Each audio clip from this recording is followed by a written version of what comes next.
Ve středu 14. února se v kavárně a čítárně Avion konal literární workshop pro žáky 2. stupně základních škol v rámci již tradiční soutěže Staň se spisovatelem s tentokrát Petrou Martiškovou. Městská knihovna Český Těšín vyhlásila již 8. ročník mezinárodní soutěže ve tvůrčím psaní Staň se spisovatelem s. Soutěž pořádá každé 2 roky. Tuhle soutěž pořádáme nejenom my, ale máme 2 partnery. Jedním partnerem je biblioteka v Těšíně a druhým partnerem je knihovna v Daruvaru.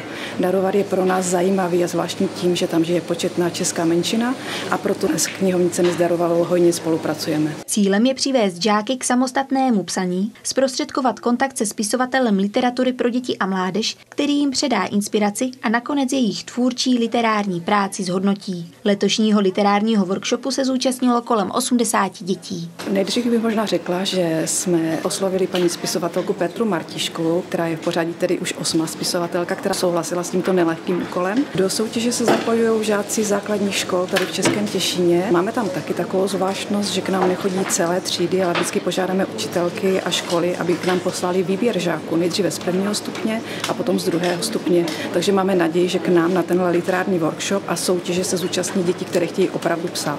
Knihy paní Martiškové mě velmi zaujaly a říkal jsem si, že mají co nabídnout dnešním dětem. Mohli by je vlastně bavit i po tom, co napíšou sami ten příběh, tak třeba tím, že se setkají s tím živým autorem, tak si její knížky přečtou a to je vlastně to, o co my usilujeme.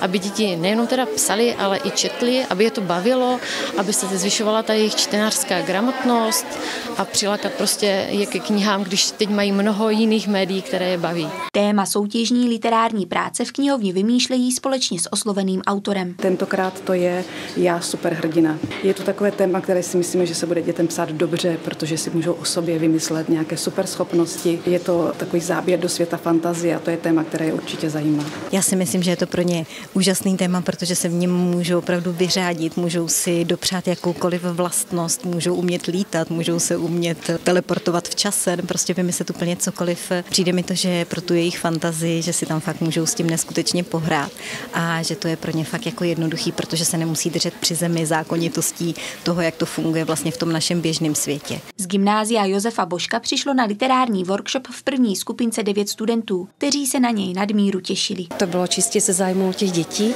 protože touží se zdokonalit ve schopnostech psát povídky a toto byla pro ně jedinečná příležitost. To jsou, musím se trošičku pochlubit, mý osobní studenti, které já teda učím na český jazyk a pokud jsou tady ze zájmu, tak je k tomu opravdu vážný důvod. Většina studentů už má náměty pečlivě připravené. Někteří už mají své práce i rozepsané. Někteří v nějaké fázi úplně počáteční a někteří ve fázi, že už jenom dělají dodatečné úpravy, takže je to různé. A zatím od té jedné strany po 2 strany A4 s tím, že ten cílový formát má být jasně daný 1 A4. Zatím se mi tady moc líbí a poměrně mi to jde. Moc velká není, ale aspoň tam jsou ty 4-5 vět. Těšila jsem se moc.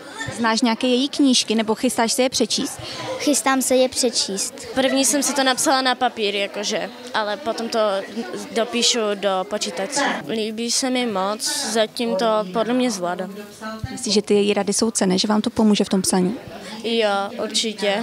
Součástí soutěžního workshopu byla spisovatelka Petra Martišková úplně poprvé. Učím tvůrčí psaní i pravidelně v Montessori škole a pořádám pro děti kromě workshopu i besedy. Spisovatelské nadání se u dětí dá rozpoznat i během hodinového workshopu. Dá opravdu a musím říct, že jsem dost často překvapená, co všechno děti dokážou vymyslet a jak mají krásně bohatou a bujnou fantazii. Studenti dostali od spisovatelky cenné rady, například jak s psaním vůbec začít. Kde hledat inspiraci, jak vlastně přijít s nějakým nápadem a teď jsme se dostali zrovna třeba i k psaní popisů, budeme ještě vystavovat příběh a nakonec si takový krátký příběh zkusíme napsat.